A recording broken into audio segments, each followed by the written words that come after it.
Good morning, well, good afternoon, actually, everyone. My name is Shayan, and I head the Innovation Award at the Fair Education Alliance. I'll be supporting the session this morning alongside Siwan and Ellie, who will be joining us later. Siwan is the head of our Scaling Award, and a huge welcome to the session on theory of change. We're delighted to have Jack Reynolds and Gabrielle Hamill from Football Beyond Borders, and they're going to be leading the session. We're so excited to have you. I've met some of you yesterday, and good to see some of you back in the session. And please do tweet about the event. The Impact Festival is on till the 29th of April, so it'd be great if you could use the hashtag Impact Festival and tagging @_the FEA.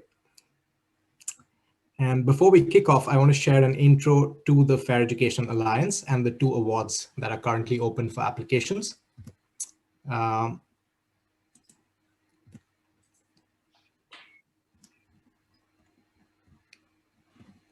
So hopefully you can see my slides. As most of you know, the Fair Education Alliance exists because we believe that no child's educational success is limited by their socioeconomic background.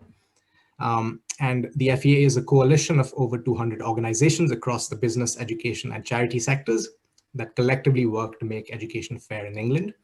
In addition to our collective action and policy work, we run 3 award programs to nurture and scale impactful solutions to end educational inequality. 2 of the awards programs are currently open for applications until the 18th of May, so we encourage you to consider applying. Both awards, as you'll see on the screen, give a 15,000 salary contribution and a 1 year of support to anyone who has an idea to make education fair. FEA members can apply for the Entrepreneurship Award, which is on the right of the screen, right of my screen, and that is to support innovation within an organization. And all members of the public can apply to the Innovation Award, which is for early stage innovators, to turn a great idea into a thriving initiative. You'll be able to hear more about both awards during the festival, and you can hear from the current portfolio of the 10 award winners as well as they share their experiences. So there's particular sessions we have for that as well. With that, I'm going to stop sharing my slides. And what we're going to do now is we're going to get started, and to kick off, we'll break you up into groups of 2 or 3 for 5 minutes to get the session started, and so you can get to know each other and meet fellow members. Now, when in your breakout room, please share your name, your organization, your role, and we'd like you to discuss a question related to the session. And the question is, what is the problem my organization is trying to fix? And what do I think the solution to that problem would be? I repeat that. So what is the problem my organization is trying to fix? And what do I think the solution to that problem would be? C1 would paste that question in the chat as well for your reference. And if you need any support, or if you're on your own in a breakout room, just ask for help. There's an ask for help button. And we'll come to you shortly. So, yep, I hope you enjoy networking in the breakout room, and see you soon.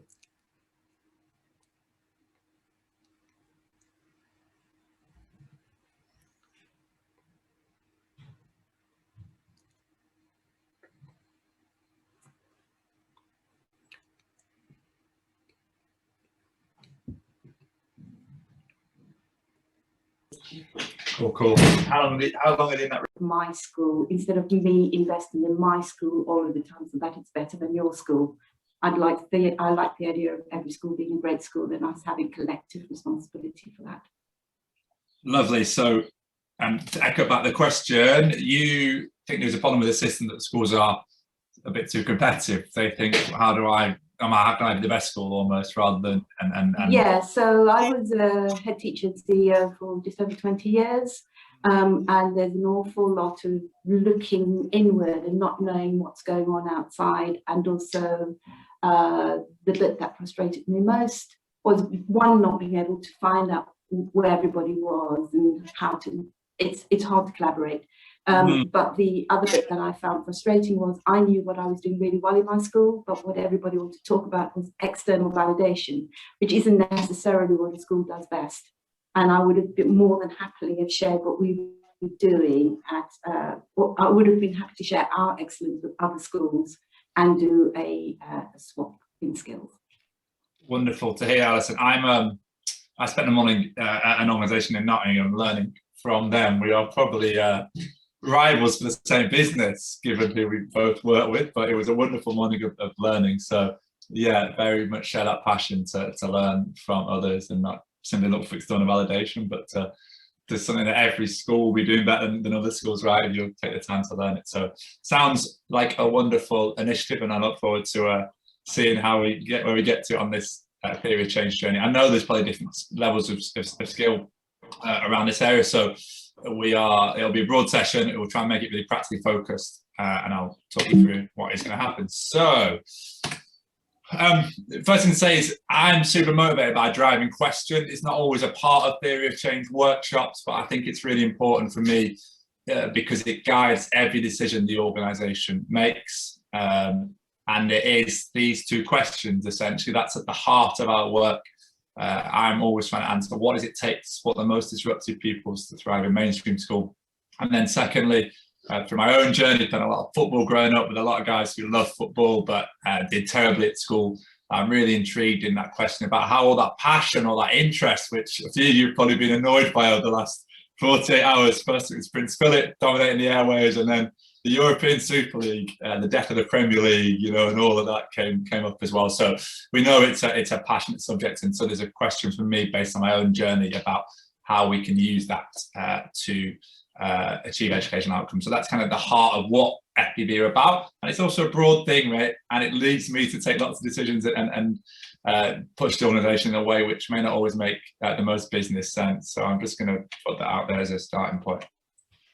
Yeah, I joined FPB nearly 2 years ago, and when I joined, I really felt that like learning culture and really being pinned and driven by these like key questions that the team is trying to answer and figure out. But what I also found was that within those kind of answering questions and drive, there's a lot of strong assumptions which are driving FPB's practice, and I really see my role as testing these assumptions, not just to prove them wrong, but also to build our confidence in what we do well, and so that we can speak externally about what we do well. And so I think that frames quite nicely what today's session is. So around theory of change, and I know that theory of change is a very strong like buzzword in the sector. You hear it left, right, and center, internally, but also by funders who ask you for theory of change on practically everything you do. But I think it is something that is quite important to have. So just so that we're all talking around the same buzzword in this session, what we mean when we talk about a theory of change is a strategic visualization that links everything you do with the change and outcomes you're trying to achieve. And there's many reasons why having a theory of change is important. I think we've picked out 3 top ones on this slide. First of all, it helps you learn, and going through the process of writing, and then if you already have one, of reviewing and improving your theory of change, really forces you to flesh out areas where you need to build your confidence in your program and where you have assumptions that you need to test. And in the long term, it means that you'll have a better and stronger program. It also helps you manage complexity. So in FPB's case, for example, FPB is a 4-year program. That means that we do a lot of different work with our young people across those 4 years. Having it written down in this strategic visualization, which shows all of our inputs, outputs, and outcomes, really helps us navigate the complexity of our program. And it means that we're able to talk about it confidently internally, but also externally to different audiences. And finally, I think it's really important to help you plan pilots. At FPB, there's a lot of great ideas and creativity that comes from the whole range of our team members, and we really welcome that. But having a theory of change means that you can channel those ideas to make sure that they're all driving towards the same end goal for your young people, and it helps you keep everything aligned towards that final objective. maybe before we jump to the next one, it might be good here to just, if you can just drop in the chat bar how confident you feel about theory of change.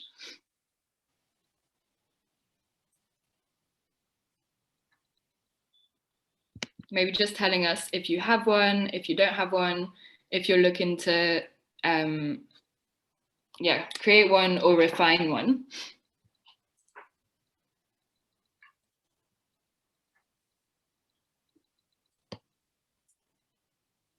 Nice, so we have reasonable, done in a previous organization a few years ago. I have one. Looking to create one post-COVID. Okay, that's a good point. I think, I think a lot of this session will cater to those organizations that have one but need to refine one. And I think, Jack, for us at FBB, for example, we are looking to, okay, what's our theory of change post-COVID? What's our theory of change with these new pilots that we're thinking of embedding? So it is a process that you're continuing to work on year, and really a living document. Great. So yes, so today the session's aims are to have a process for thinking about your theory of change, have drafted the beginnings of your theory of change, and learn from our mistakes and reflections on building our own at FBB. We're following the following structure to build the foundations of your theory of change. We're thinking about the who, so who's your young people, the how, which is your activities and your mechanisms of change, and then the what, your intermediate and long-term outcomes. And over the course of this session, we'll fill up this kind of early framework for your TOC, theory of change. So we're not going to talk an awful lot about FBB. It's much more interested from you guys, and also talk more about our learnings. But just this is the first step, really. And I think what you talked about in that first question, the answer that Alison gave gives a good indication of the kind of things that we're talking about. So for us, and I think where a lot of charities and social enterprises go wrong, is they don't often start with who they want to help. For example, back in the day, you know, I cared a lot about the what, right? I cared about football, really, and I cared about maybe the young people I grew up with, but it was not particularly focused on that. So I think key thing always is this idea of who. So who specifically are you trying to work with? And we'll talk a lot about how we can focus on that at an early stage, because it leads to a lot of follow-on decisions. And there's then the what, which is what you're going to do, those activities and those programs. And there is then the how, which is the mechanisms of change, the way you are going to do it. And they're the kind of three bits for us to think about in a sort of coherent structure. Often people, I'm sure that your answers in your networks, in your networking rooms, you think about it. Some people are passionate about the how, right? It's in a lot of what Alison spoke about was the kind of, she's passionate about collaboration, she's passionate about working together.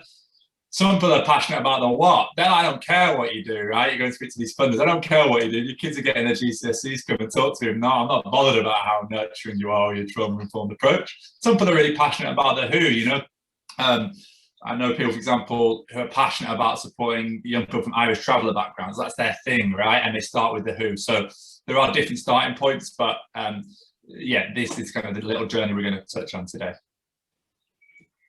I think just to build on, again, the testing assumptions, most organizations do have mission statements. So I think it's useful, even in this session, not to recreate it, but to test your assumptions behind your theory of change, mission statement. So for example, when I joined FBB, and since then, like the mission statement, it really does resonate with the team. Internally, it's something that we really believe in, but there are still some areas that are quite vague or up to that we do need to test. So I've written a couple of examples. So for example, we say we support young people from disadvantaged backgrounds. What do we mean by that in more detail? We say that we help young people make a successful transition into adulthood. What does that look like? Is it the same for all of our young people, or is it specific outcomes for specific groups? And I think that your theory of change and that visualization of each part of your program really helps you flesh out the different assumptions behind your mission statement as well. So we just wanted to stop here and maybe open up to see if there's anything else in our theory of change.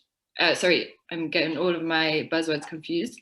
Behind our mission statement that you think, what does this mean, and is up for question.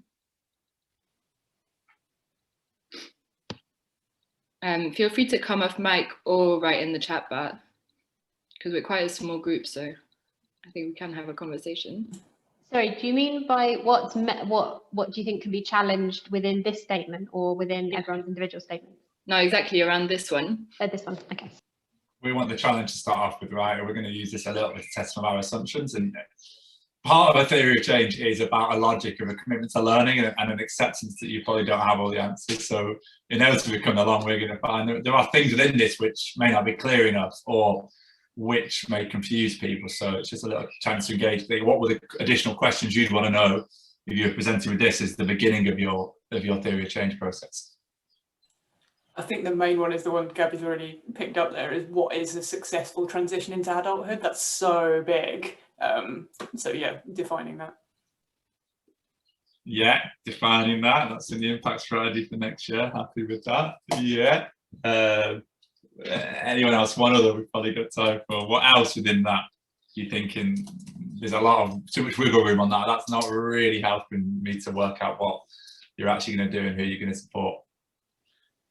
The word intensive jumps out at me because, you know, intensive for us as the providers of some kind of support is one thing, but intensive for those who are receiving it, such as young people who can be quite delicate and sensitive around the support they're receiving, that the two perspectives need to come together and be in harmony.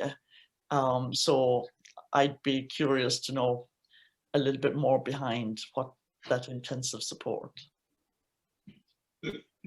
Great point, Helena. That is, yeah, we sat there over 4 days coming up with this unbelievably across a process back 2 or 3 years ago now. Intensive is a big point of debate, right? Like, is that what our young people need? Everyone says intensive, right? Everyone's tailored and everyone's intensive. So does it mean anything? From our point of view, we were saying this is a difference to other interventions and that this is at least once a week, right? And that we will do some additional contact hours beyond the whole group stuff. But you're exactly right. This, to me, does feel a bit like a selling word. You know, it's not actually telling us how we do stuff really, because it can mean 100 different things to 100 different people. So maybe you are right that actually this is not strictly about what we're doing. It's partly a little bit about differentiating ourselves and telling ourselves. So I will give you that. Yeah, I don't think I've got an answer to say like we thought it through. Apart from that, there is a tension within that word. So, all right. So this may be something you've done already. I wanted people to try to follow this structure. This is chat bar, I think, that's right, rather than this is a little 2-minute thing where we're not talking. We'll come to people, but just if you can try and it might not be type of young person. I'm aware it might be. In Alison's case, might be type of institution. So this is just the who, the what, and the how, just as an attempt to try and get it down to that structure. And if they're happy to share those in the chat bar, we'll give it 90 seconds or so, or we'll be quiet, and to try and follow that structure for yourselves.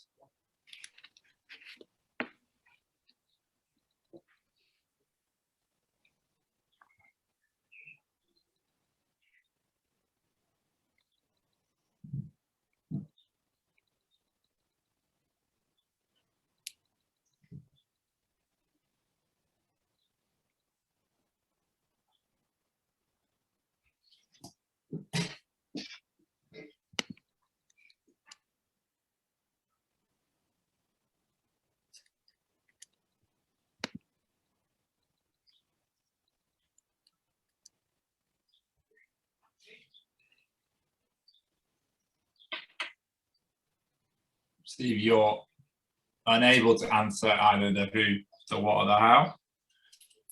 That may be your first bit of learning as well, right? And maybe the who may be really obvious too. The how may not be, for example. The what may be what's really interesting for you.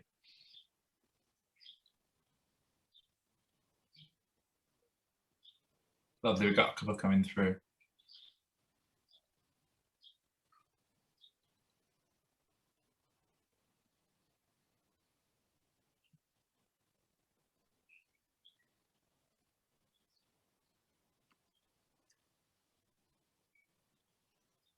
What are you thinking, Gabs? What's that testing assumptions saying? I mean, I think these are all wonderful statements of intent. You know, you get some drafters in for us. But what you?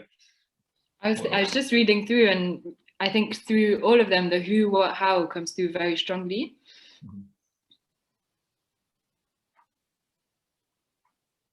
I'm just reading. I'm a bit of a slow reader, so.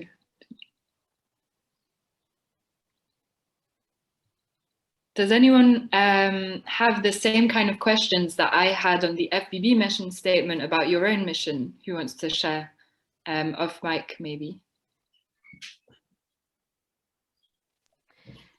Yeah, I've got some questions. I was the last one that posted in the chat. We find it really hard to, I guess, define this mission with our organisation because we have programmes that run globally and in the UK. And we mainly work with social entrepreneurs or education institutions to help them incubate their own university access programs. But we also do other offshoots of things. So our mission statement ends up always coming back to the same generalistic wording, which I always think is very too ambiguous. So really welcome any thoughts on it always.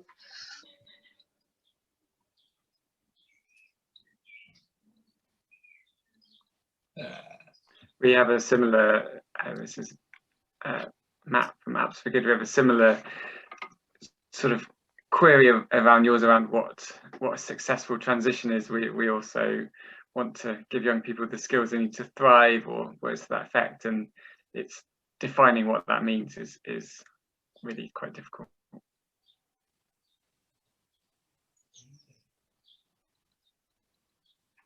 I mean, there's a couple of things we will touch on in this session, which should, I think, with your stuff, Matt, we should tease that out.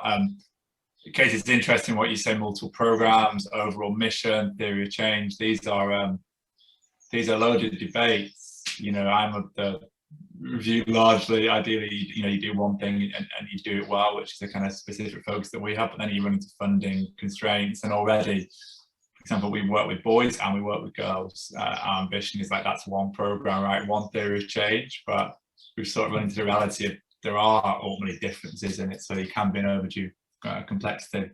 So your reflection from what you said, Katie, it feels like, you know, Matt is clear that the mechanism, the kind of people that are benefiting are teachers, and it may well be there's a thing right around whether you're you know, you're the people who are working really are the social entrepreneurs rather than the young people, and there may be something around that where there's a lack of clarity from what you said, right? It's to help young people, but whether there may be something around that as well. Yeah, I was thinking the exact same thing, Katie. And maybe when we go through the target population and young people, if you map out both and then see which one makes the most sense, that might help.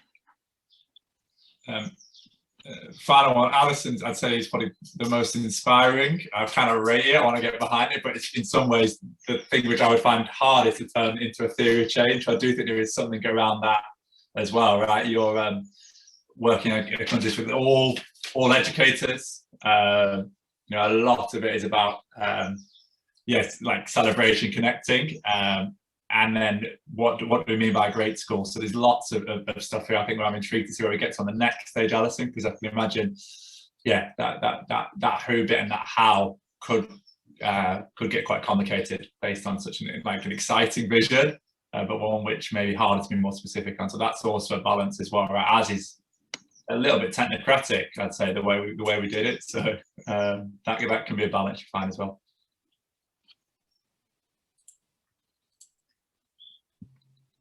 All right, so stage 2. This is something, you know, I'm meant to be here as a kind of founder who's just like excited and thinking about big possibility, but this for me is the biggest learning I've had over the last 5 years, and really does keep on learning. And I think this links back to a lot of people's theory of change. The easiest thing for charity to do, or social enterprise to do, is to have a really broad mission. a really broad client base, and to then end up either obviously having success because those young people would have had success anyway, or being too broad and not really supporting young people in the way that is most important for them. So, you know, we used to basically work with any young person aged between age 8 and 16, and we realized very quickly that trying to define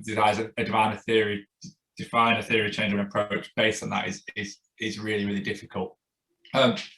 I also find that we can fall into trap if we have broad, vague terms: at risk, vulnerable, underrepresented, that we can start to replicate some of the biases which exist within the system. That actually, if we try and drill a little bit more into what do we mean by underrepresented, what do we mean by disadvantage, who exactly is going to be not getting their skills and their grades, that it can start to lead to some quite illuminating questions.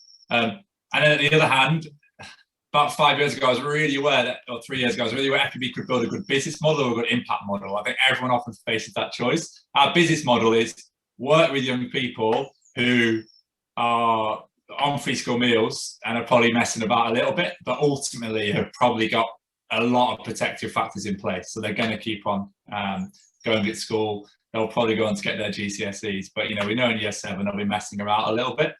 Our core driving question, like really what we are trying to do is to answer that question: what does it take to keep the most disruptive young people in school? So we therefore have to be really clear about what that means, differentiate. Otherwise, as you scale, you'll just end up working with the kind of the easy to reach, right, and getting outcomes. And we see that time and time again. It's a real discipline to try to say, you know what, I'm going to work with this group because that's the people who really need our help. And then finally, of course, then it enables you to understand where you're having that impact, because you know a lot about their starting position, you know a lot about what is likely to happen to them, and therefore you can be much more confident about the difference that you may have made. So just to be clear, this is where we get to with our TP, and there is also a how, right? It's a question of who you're going to work with, but also how are you going to find out who those people are. So we now only work with young people where we start with them at the start of year 8. We were like, primary school is going to be too difficult because we'll lose them. We're not going to really be able to impact their long-term outcomes. It's not going to work, right? They'll go into secondary school and it will all fade away. Starting in year 10, if we want to work with really the most disruptive and we want to get them the skills and the grades, we have found that year 10 is too late. So that has been a real honing down for us, where we say we back ourselves that we are the specialists with Key Stage 3. Who? Free school meals. That's where we're at the moment. This is, I gave this presentation last year. My sense is we will increase that once again. We think free school meals probably isn't quite enough and it actually needs to be FSM plus an additional need, SEND support plan and or children in need plan / child protection plan. That's the kind of space that we need to get to. And then you start to look at the mix of the group. I think sometimes people get caught up on this stuff as well, but group mix, we know, is really, really important, and it's often something which is underestimated within this space. Yeah, we have a mix of students. There is a part of us which is about the most at risk, and that's a key part of who we think about. But we learned very early on that if you put all the naughtiest young people at school in the same group and you put them in, it'll very much be stigmatized as a behavior intervention, and it'd be really hard to get the right group norms and to get them the outcomes they need. So we have now come up with a balanced mix of students. However, again, if I came back in a year or 2 years time, I would say that at-risk proportion will have changed. I imagine it'll be up to 40%, 50%, because as we get better and better at working with this cohort, as we have that ongoing process of learning, which Gabby leads, you can start to shift in that space. And then this is super high level, but actually our how, I don't think that how of defining at risk is good enough anymore. I think, as I've talked about, things like the SEND support plan off the back of COVID, that will need to change. Otherwise we are just getting a snapshot. And we know there's so much evidence out there about risk factors in a young person's life, obviously adverse childhood experiences. We know involvement with social services. There are enough things in this space that we know the young people who are likely to need our support. And if they don't get it, they're likely to struggle. Final thing I'll say on this, it's a really important thing I think that charities often miss, and I feel weird advertising it, but it probably also means for us there are students above a threshold we won't work.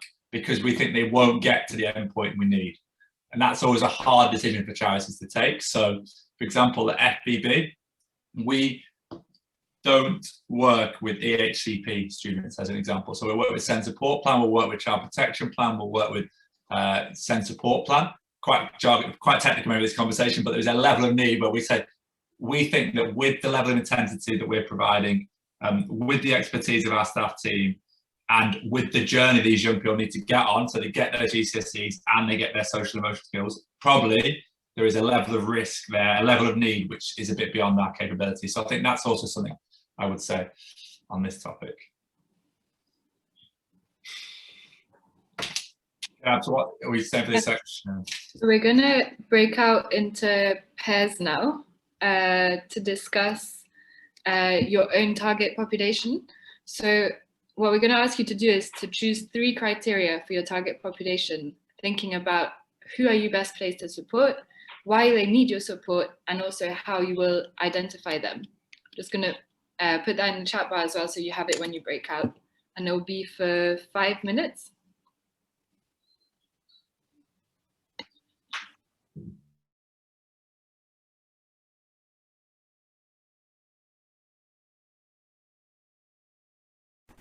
Yeah.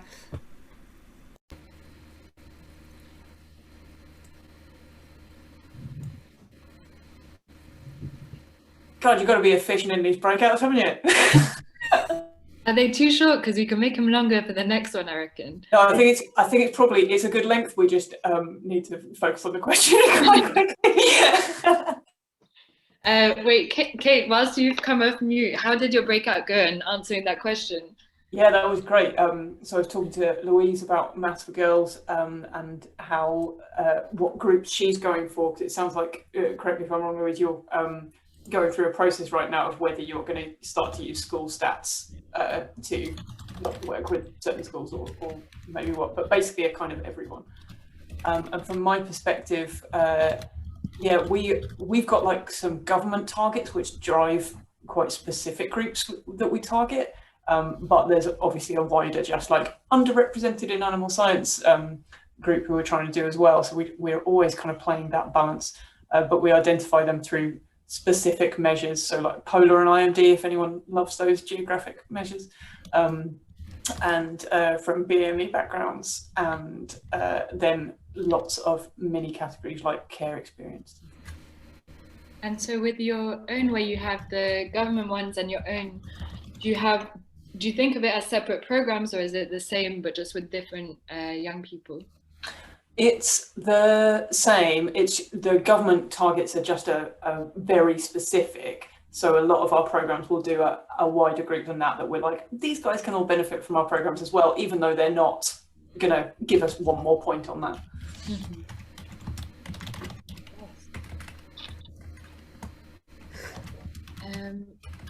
Did anyone else have anything, any reflections from your group that you wanted to share? I'd like to come in, Gabrielle, if I may. Laura and I had one point that we shared, and that was that, in these questions, you're asking who we are best placed to support and why they need our support. But I think a relevant question also is whether those we have in mind and we're targeting are actually ready to receive some support. And let's say, speaking for our organization, we find that our schools identify the students whom they see as needing extra math support. The students don't always agree with that. The parents don't always agree with that. And if the exams are anything more than 3 months away, it's quite hard to convince our target audience that, yes, we have this fantastic support and you do need us. So I think that that is not quite captured in the questions, maybe, or maybe you have that coming in somewhere else. That's a really good point. And I guess my first thought on it is, yeah, it's definitely a question that should be added. But also, I guess within it is, are they ready kind of, for me, it links to the question of, are we best suited to support them? Is there another organization that should come in first, maybe to unblock that would be better suited to work with them? But then also, are we best suited? Do we have the best mechanisms in-house for parental engagement, or our branding and communications? How can we make ourselves, how can we make them want us as much as us wanting them?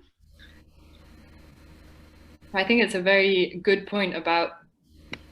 I mean, it's all part of the hard to reach aspect of the group that we're all trying to reach.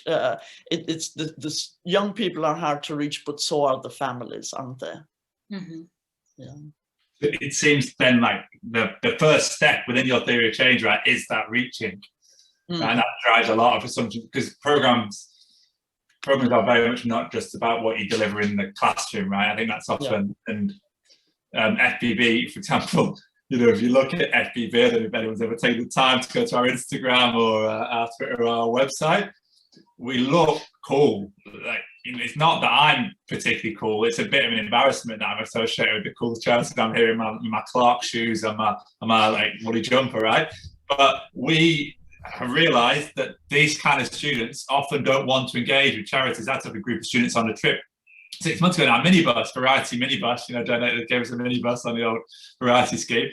Oh no, I'm in the charity bus, I don't want to be on the bus. So a key part of our approach, right, is, right, if we are going to work with this student, who are we best to support? At-risk kids who are very suspicious of teachers, adults in general. So therefore, an explicit part of our approach is how we reach them. So, we have a big launch assembly, right? All of our staff wear really nice Nike tracksuits with FBB brand, right? That's why I think theory of change is it's a broad question, but if you really are committed to those, and it's not just what you do in the classroom, it is how you're best placed to reach them. Amazing point, Helena, to bring to this discussion, because I think it's illuminated sort of wider lessons about theory of change for me, that it's not just not narrow to what you deliver in a classroom space. And then what you said, Jack, that then comes into the how section that we're going to get into, around maybe that's one of your core pillars that you need to build into your approach. Exactly. All right. Shall we move forward? Gabs, yes? Okay, so we are fine. Next up, outcomes.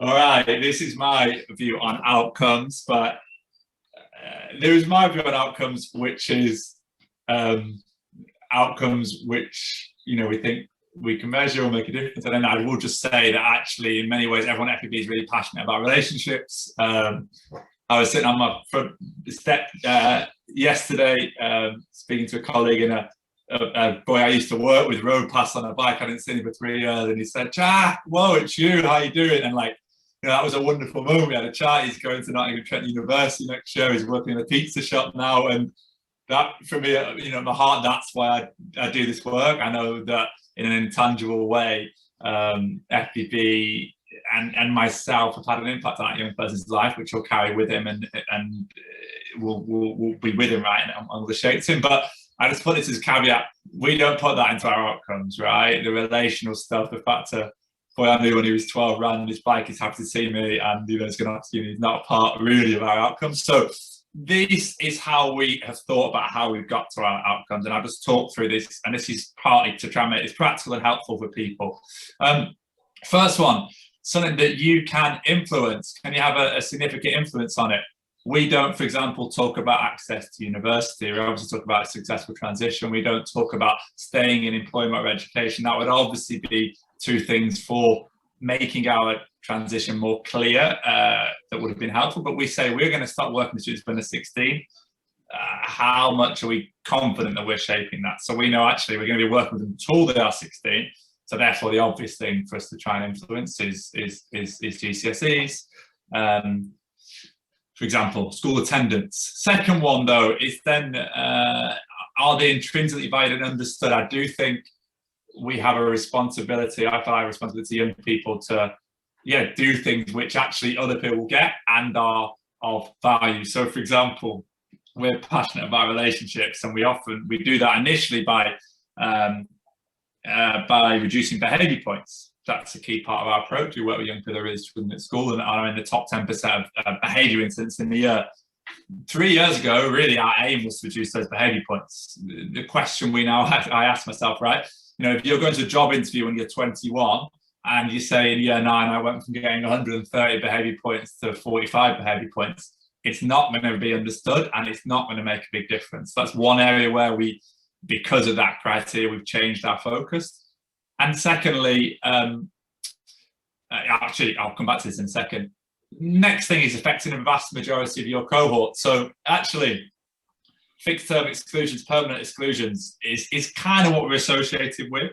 But that as a final outcome probably wouldn't be good enough, because we know permanent exclusion rates are already a very small part of the population. We also know the vast majority of students aren't going to get a fixed term. So for us to really be all about only about permanent exclusion or fixed term exclusion would mean that those 50-60% of young people in our program who maybe aren't likely to get excluded aren't going to be affected by that measure.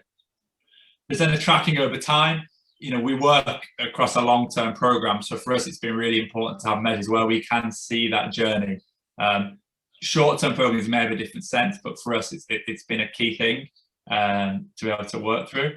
And then there is this difference between intermediate and end of program outcomes. It links back to 4, but again, for us, exclusions, behaviour points, they are steps on the journey, but because they are not intrinsically valid and understood, because they may not affect the vast majority, they're not going to be our end of program outcomes. So those 5 criteria, they are not written in stone. They're not, I'm sure they could be completely critiqued, but they are the sort of questions that we are asking ourselves around outcomes. And we've found that helpful to get to where we've got to today. So just quickly in terms of what we've got, and again, you're probably getting a theme now, it'll be over to different people to think about it themselves. So yeah, we have intermediate outcomes. We clearly are associated. We know the main risks to a young person not getting their GCSEs and not having their SEL stuff at the end of school that is them getting kicked out. So that is a step. But we know in and of itself, if you don't get kicked out and you sort of don't turn up to school for 3 years, it's probably not going to make a big difference to their trajectory. Again, we know a step along the way we have to get these young people in the classroom, engaged, well regulated, and turning up to school. So again, that's a step on the way. But again, saying in year 10, I went to school 8% of the time, and year 11, I went 90% of the time, it doesn't in itself make a difference to a young person's trajectory. Actually, that's a slightly more controversial statement. There is some evidence that just being in school in and of itself is helpful regardless of where it leads to, but we won't go into that detail at this stage. And then the final thing is the improved mental well-being. We have counsellors and psychotherapists embedded within our team. We again know that a step towards successful transition is having a good level of co-regulation. We know the evidence suggests that young girls particularly who struggle with their mental health are less likely to go on and get their English and Maths GCSE. So they're all steps along the way. But really what we're judged on, what we talk about is, do these young people get their English and Maths GCSE? That is one of the key protective factors. But we don't, for these young people, think that is enough. So we don't think that's sufficient. And we therefore think that combination of the GCSE skills plus these social and emotional competencies, we know from studies, although a lot of these are done in the US, and we probably also know ourselves and young people we've known, that every young person gets that key GCSE level, which is a key stepping stone to the next step, along with being able to self-regulate, along with having good social awareness, along with having good relationships with adults and with their peers. Those two combined give us enough confidence that they will make that successful transition. So that has been the journey we've got to. But 3 years ago, we were behaviour and exclusion. But again, that desire to answer that question, to keep on asking what will really make a difference to the young people we work with, has led us to this stage now. As ever, Gabby editing my slides here, is all good news, but clearly these are not purely the right answers in and of themselves. Exclusion, what a wonderful world of exclusion. Managed moves, elective homeschooling, frequent chronic absenteeism. There's a whole lot of reasons why that's difficult, and also why schools won't want to share that. So I know in itself that's kind of tricky. So me saying it's really easy to get and measure, that is not a great measure, but it is a key thing for what we do. Secondly, I sort of critique myself a little bit on this one already, but why does it matter for a young person to be in school? Is there a clear link between attendance and GCSEs? Yes, on the whole, we know that there is evidence to suggest that attendance and behaviour does link to performance in GCSEs, but we don't really know about the train of causation and correlation within that. And then again, SEL stuff. We are passionate about social and emotional learning, but it is a nightmare to have any sense of whether it makes meaningful difference. So, we chat to academics at the University of Sussex who spend their life on this, and they're saying, if you want to find out if that really makes a difference or whether you've impacted it, you probably need to do a randomized control trial. So even within my bold, rash confidence, we've nailed this, you can see there are still huge gaps within our confidence. So, along the next 2, 3, 4, 5 years of this journey with our theory of change, these are the sort of questions we have to have better answers for, because ultimately we are in the business of helping young people go from one point to another. And it's a huge responsibility for us to keep on asking those questions about what exactly it is that will help them make that step. Any further critiques or reflections from you, Gabs, on that one? Not on this one, but I'm keen to hear if anyone else has anything on our outcomes that you think, is this meaningful? Can you measure it? Or any questions for us on them?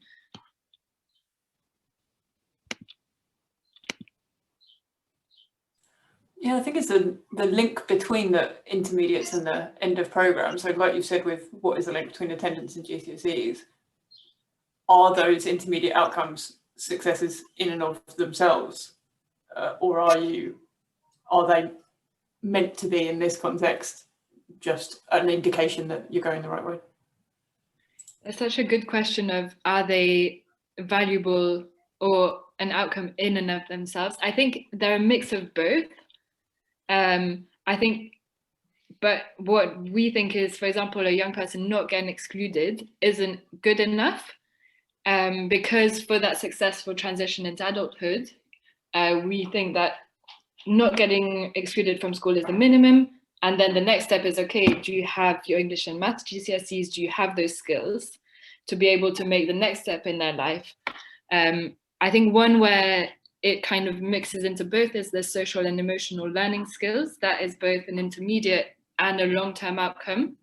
You kind of track it along the way and they build it throughout. And it's not an endpoint. They've achieved social and emotional learning skills, which is probably why it's so difficult to measure and to track impact on it.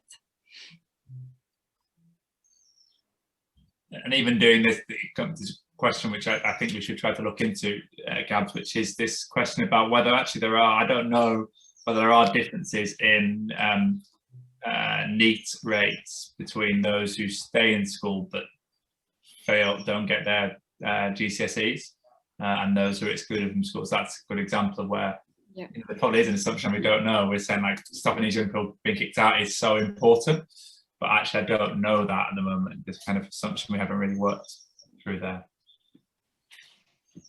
I really just wanted to come in and say I really like the rigorous way that you're thinking through outcomes. And Jack, I liked what you said about asking yourselves questions and wanting better answers.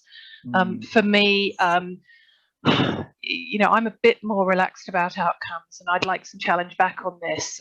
For me, working with organisations where perhaps they don't already know answers, by having the outcomes in your theory of change, you can then start to perhaps create data sets or look to sort of generate evidence bases where they don't already exist. So in a sense, I'm a bit more relaxed about you not being able to prove all of those things if you're asking yourselves questions about trying to prove them in the future. And I just wondered, what your view is on that. I think your previous slide was trying to be much more sort of, not wanting to overclaim, let's say, your impact on something. But I guess my answer back on that would be, if you put it into your theory of change, then maybe you can find out whether or not you impacted. Can I answer? And I feel Please. Yeah, I think that's very true, and you can create your own databases, and especially at early stages, I think it is something that you can do to measure your impact. I think as you start scaling, your funders will ask you to compare your outcomes to external measures and to prove your value add. And I think to get to scale, you kind of need that external validation of your outcomes. Yeah, I can see that. You know, I guess it's about, for me, it's also about standards of evidence, if that makes sense. You know, so I think that's absolutely right, Gabrielle, that, you know, early stage ventures might have lower standards of evidence, but if they're promising and important, investors might want to invest in them. But as you say, the standards of evidence will need to get stronger as you move to scaling. That's really interesting. Thanks. Yeah, great question. Thank you very much. A couple of reflections of me really is on one on the outcomes thing. Yeah, there's no coincidence I started with the who, right, and the how, and that's probably where a lot of the passion is, right. I think a lot of organizations obsess over outcomes and don't worry too much about the who. That's, I'd say, the classic scaling charity thing to do. Make young people a little bit, you know, give them a sort of rougher, like a more broader, less detailed way of working, who you're going to work with, and their outcomes will probably increase because you can fit lots of students within that. So I think that is definitely, I just wanted to be clear that outcomes have always come as like the final thing from the who and the how. I think the second thing around, like, I have a real belief in this, like, it's a broad framework of like, there's sort of absolute ignorance about what's going on, and then there's complete truth, right? And within that, you know, we are trying to tease out essentially what I'm trying to tease out. Gabs talks about value add. I often talk about the difference between causation and correlation. I have, you know, I'm not saying what we are able to prove with our outcomes or show that outcomes is 100% truth. There's so much like confusion, messiness around whether we have caused that or not. But I do find it helpful to have benchmarks against which to compare to give us a bit more of an idea. And again, it comes back to each person's individual motivation. Like I was raised, this is quite a random thing to share, but I think there's quite personal stuff involved with this. So I was raised like quite an atheist household. My whole message to my mom and dad was like a lot of love, but like, what are you going to do with your life? You've only got one life, right? So for me, like, I do this work, I'm really passionate about doing it because I have some faith that it is making a difference in young people's lives. And that can be partly from just the how, you know, sense of it, but and our own measures. But there is a part of which lies awake at night being like, is this really doing anything? So there's something about outcomes that I like in that space, but I think they are often misused. And I do worry sometimes in the impact space. I often think about the parallel with accountants, right? That there are now systems and rules in place for financial reporting. I do worry that we have this crazy focus on outcomes without the sort of systems and controls in place to ensure that it actually means something. And it just creates crazy incentives, basically. So I think I went completely off topic there, Gabs, losing my focus again, but it's just a bit of a passion of mine. All right, let's keep skipping on. I think this is just a little moment I've sort of tried to model a little bit around sort of self-reflection. You don't necessarily need to think about your theological or parental background, as I chose to do in that moment, but I guess there are questions for you about where are you on your outcomes? If people want to share briefly, but this is quite a quick little section, really, given, you know, we're focused more on who and the how, but are they genuinely, these are questions, are they intermediate or long term? Are they meaningful in terms of how they change a young person's trajectory? And are we able to measure them? So 3 quick questions, and we'll just sit with the silence, I think, for 45 seconds while people think that through for their own outcomes.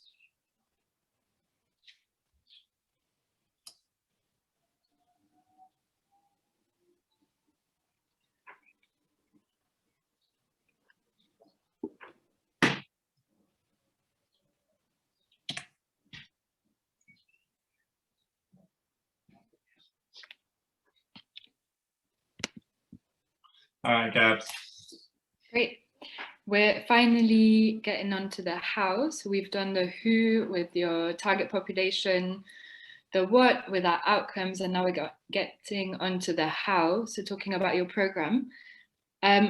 IFBB, we think it's quite helpful to think about it in terms of mechanisms of change and pillars. Our mechanisms of change are what is core to our approach that will lead to change.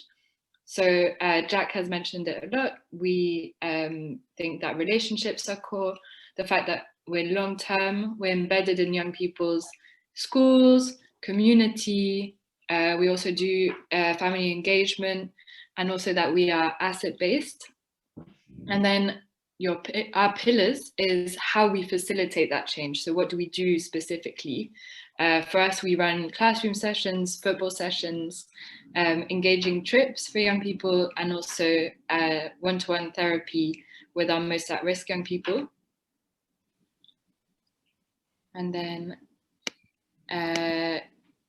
yes, next we wanted to have another breakout room for this one, where we have 3 questions for you to think of, which is, review your mechanisms of change and your program pillars and think about how do they help you reach your target population? Are you confident of a causal link between each strand and your outcomes? And do they help you answer your driving question? If you thought the last one was rushed in 5 minutes, you've got sort of 3 PhD questions here. So you kind of take it where you want to. I mean, yeah, I think what we're trying to get across really, this mechanisms of change is crucial to what we're about. It goes back a little bit to a conversation with Helena, right? That trying to like jam your entire theory of change into like these slightly rigid delivery spaces almost, like, you know, we take young people on a trip or we have them in on the pitch, is quite tricky. So it might well be, this may be a familiar concept to us, but something which Gab has really brought through, and we found it helpful. So maybe you focus just on thinking, oh, you know, I've got the spaces where I deliver, and almost why I deliver, what do I think the mechanisms of change are? It may be you want to go deep and me talking about my own existential crises around the sort of causal link. Are we really, like, what is happening? You know, and it may be going back to the driving question. So up to you. I can just imagine you're going to be like thinking, God, we've got a lot to get through in 5 minutes here. These guys are not messing about. So yeah, whatever feels right to you. All right, send us off.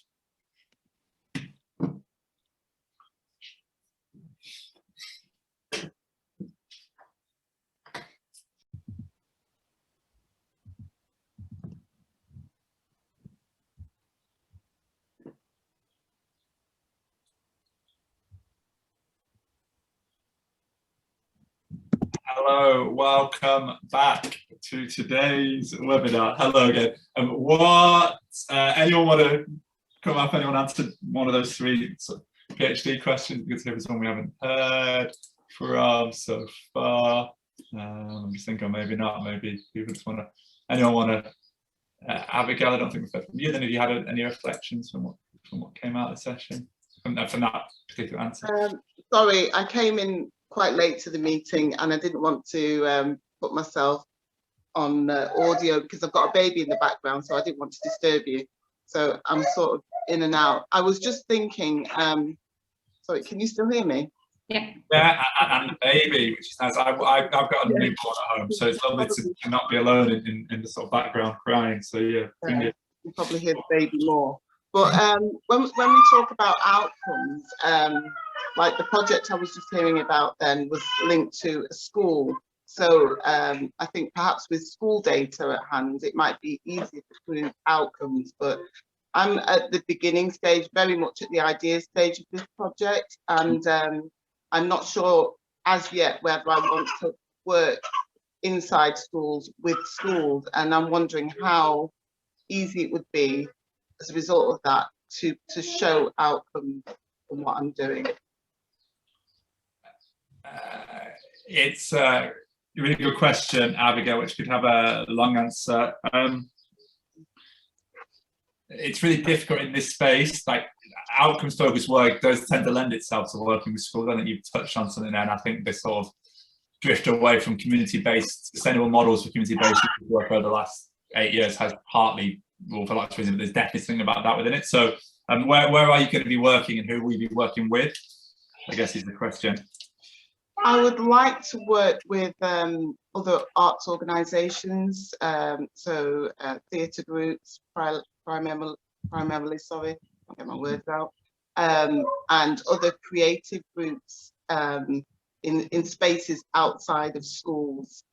I've toyed with the idea of whether being in schools is a good thing or not, and I'm sort of going back to my original idea of taking the project outside of schools.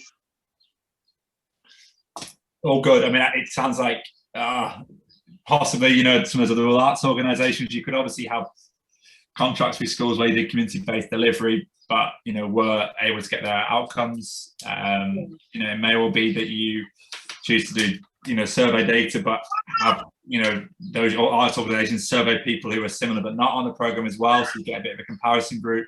There's obviously just stuff like social, you know, strength and difficulties questions. There's certain surveys which I guess are nationally validated, so there are options definitely, but it can make it more complicated definitely if you don't work in schools, and that's the decision you take, right? We began doing community-based youth work, and it was just really difficult from a funding model, from a consistency model, in terms of making sure you had the same young people week in, week out for a long-term program, and finally it was really difficult from an outcomes model. So because of that we really wanted to work with those lads I grew up with, right, kids who struggled at school, and like football, we realized that the setting, which was a school, was the best setting for doing that. But that came back to that focus on who, right? And again, often, as I said, sometimes the how can dominate the who, and I think there is often a way to tie those two things up. But yeah, don't let yourself be led by where you'll be able to measure outcomes, is all I would say. But it may be that other factors mean you want to work in schools. Okay, thank you.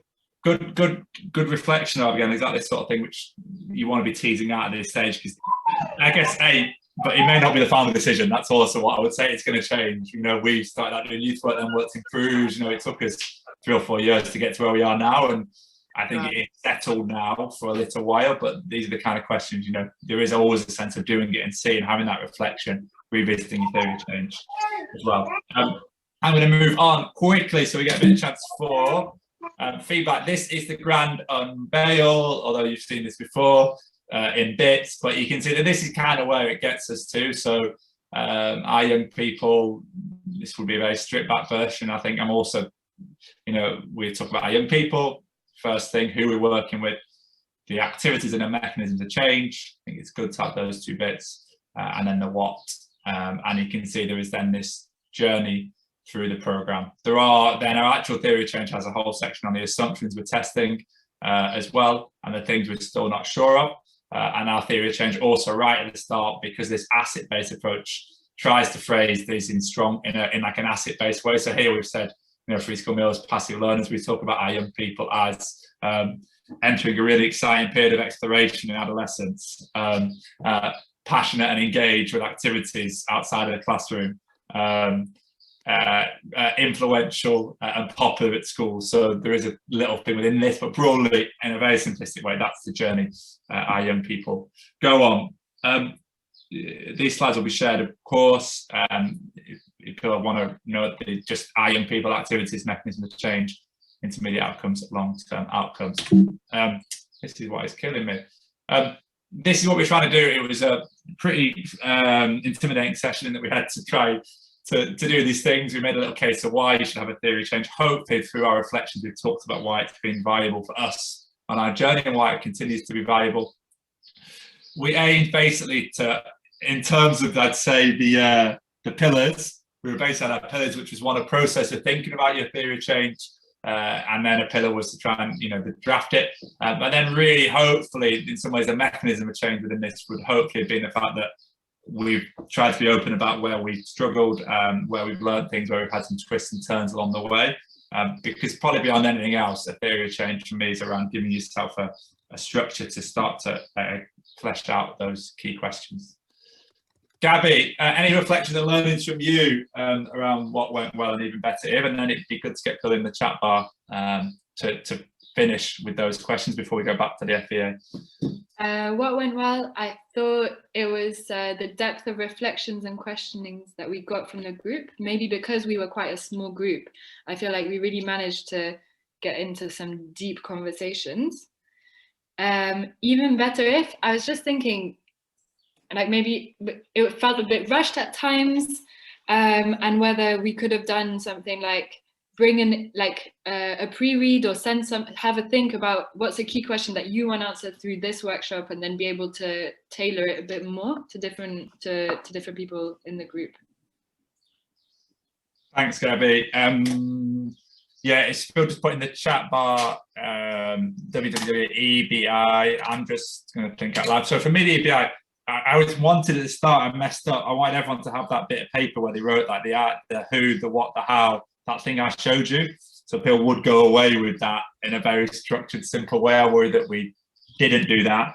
I also think it's always good occasion to bring it back to an individual story. There was a little bit of my story, but I didn't really talk about our young people, which I always feel is often the thing that people take away. And I thought, but when I was really pleased, yeah, I learned a little bit. I thought, yeah, Abigail at the start, we started off really well with her sort of sharing about her project, and yeah, definitely some of what Helena said made me think as well. So yeah, lots of things which made me think a little bit more as well and learn a bit more. So yeah, happy with all of that. I think the feeling, what am I going to go with? I feel quite excited actually. Got a few more questions to go away and think about and speak to Gabby about, so I feel I'm leaving a bit of excitement. So that's for me. We'll just let people put stuff in the chat bar in the www.ebi. We'll give people 30 seconds, or I'll give it a minute to do that.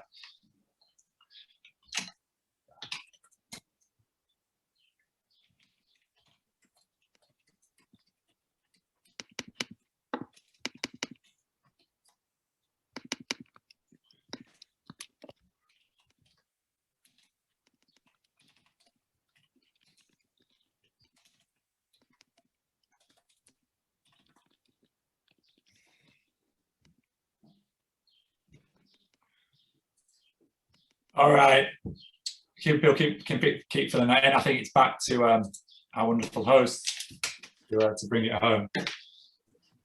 Thank you, Jack and Gabrielle, for that wonderful session. It was really informative. I learned a lot, and I'm sure the others did too. Yeah, and just as a way of appreciation, I'd request all attendees to come off mute and give both of them a big round of applause for a bit, if you can.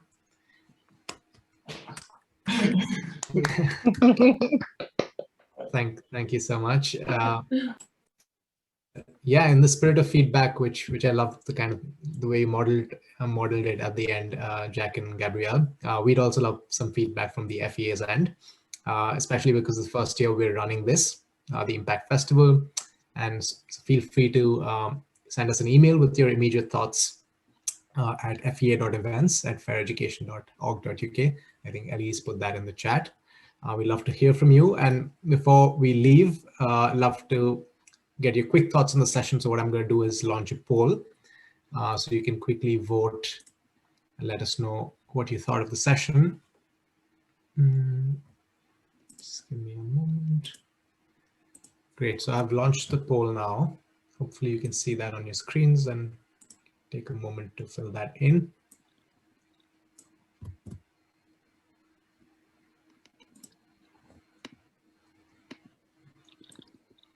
And the poll's called Building Your Brand, just to clock in case that okay, sorry against the wrong session for you. Sorry about that. Let me just end that for now. That's the right one. Sorry, my bad.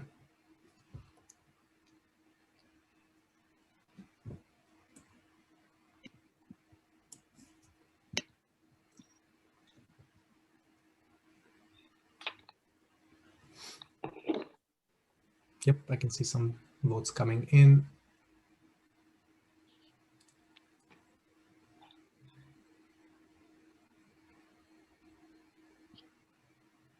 Three more people, two more now.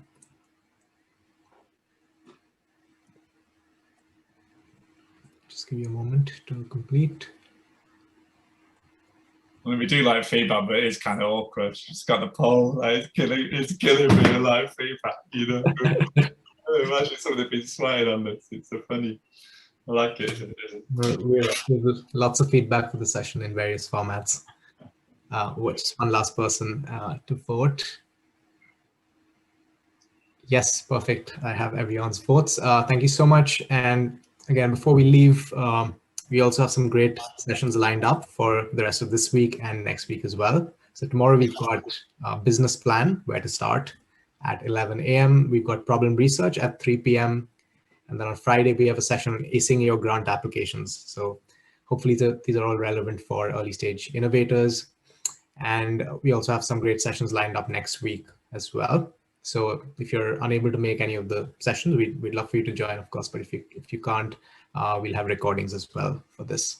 So yeah, thank you everyone for joining. That was a brilliant session. And yeah, enjoy the rest of the festival. Thanks, guys. See you soon. Thanks so much. Thanks Nice very to meet you all. much. Thank you very much. Thank you. Bye.